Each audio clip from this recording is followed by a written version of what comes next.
Hello, respected viewers. It's George from Ireland. Welcome back to the channel.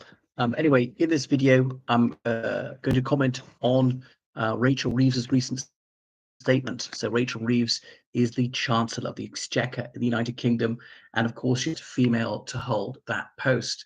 So she gave a statement House of Commons yesterday, and widely trailed. She'd paint a harrowing picture of the finances of His Majesty's government, saying they're in a parlous condition because of the recklessness and incompetence of the former Conservative administration.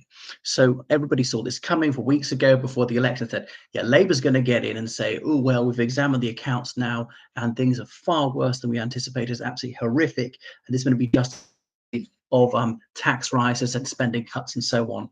And so much for Labour being on the side of the impecunious and the vulnerable. They're taking away the winter fuel allowance from elderly people. Now, these people all over 67, some of them over 100, and they cannot work.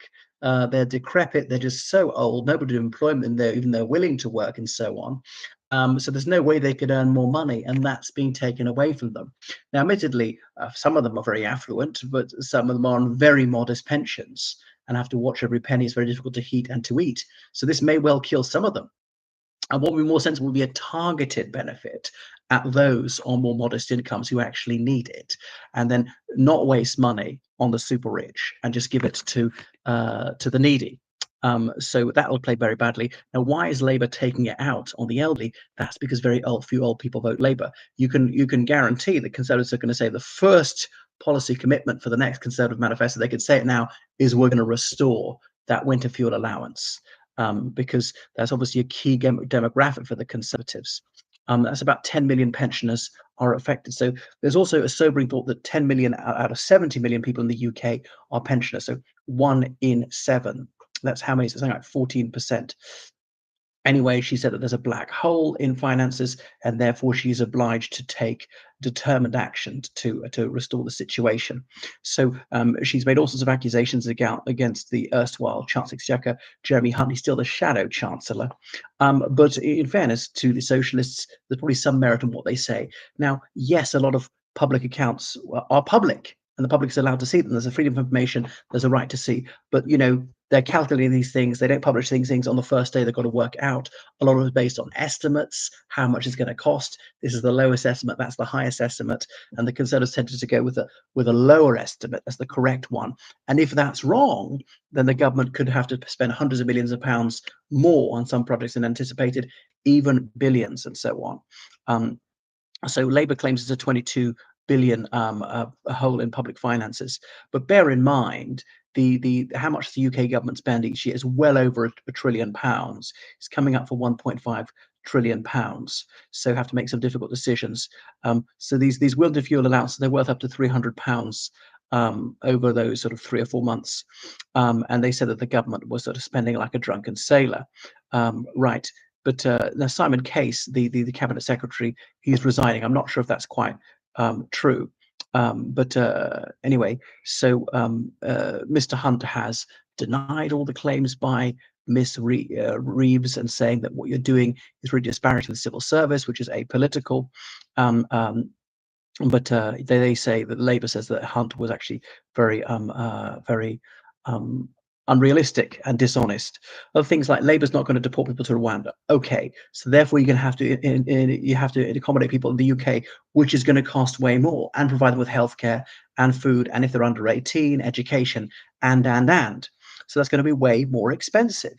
And they said, we're not going to have them on BB Stockholm, that ship. So you're going to have where you're going to accommodate them, not hotels. All right, I know hotels are expensive in the short term, but it's maybe a saving the houses, buy houses. I mean, what I would do is I would repair all these houses in northeast England on Zuperland County, Durham. You can see houses, 2-bedroom houses for 30 grand, but they need a lot of work done on them, and put them there. If they need to build more prisons, I build them there. There is areas of high unemployment. Let's face it, high crime, or new army bases where the army is shrinking, not expanding.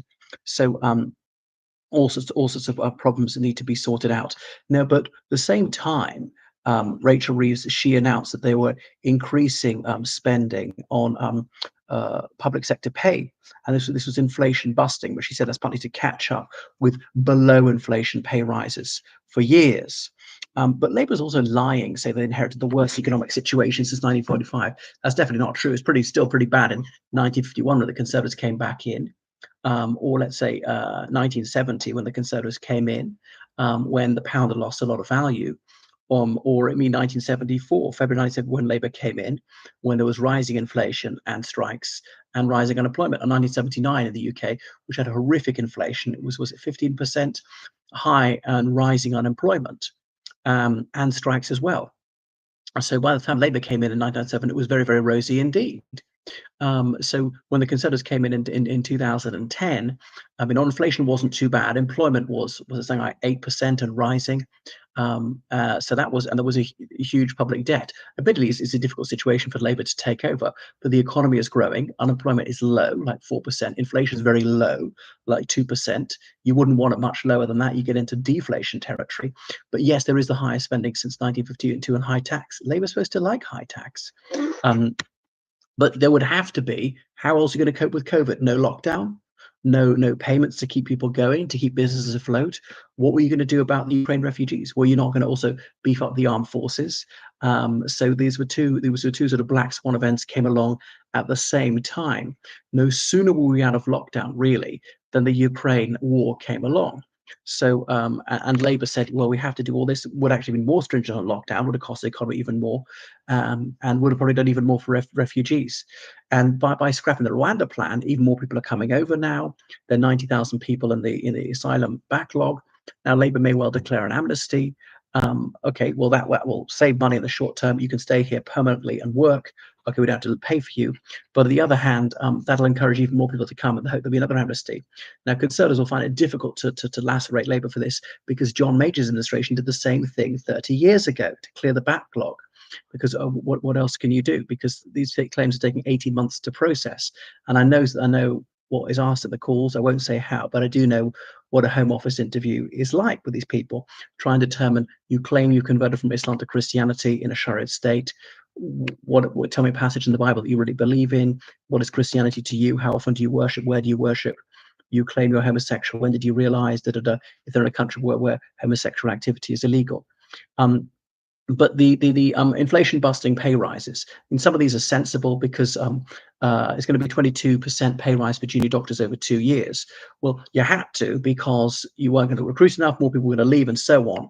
Now, the senior doctors are not going to get so much, because let's make these junior doctors, say you're 25, you're fed up with the medical profession, you can leave.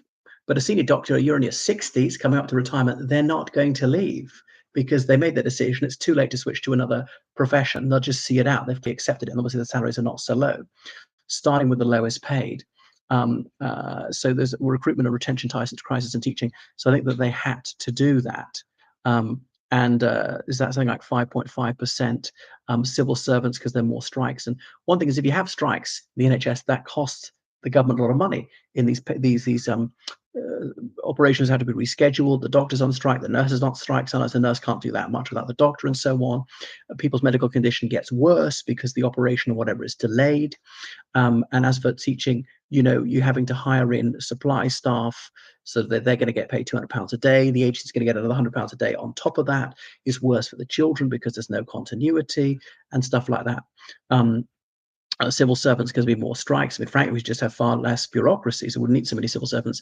Judges, I wouldn't pay them more at all. There's no difficulty recruiting and retaining judges. You just get other lawyers are doing it on relatively modest salaries, and police officers who are not allowed to go on strike.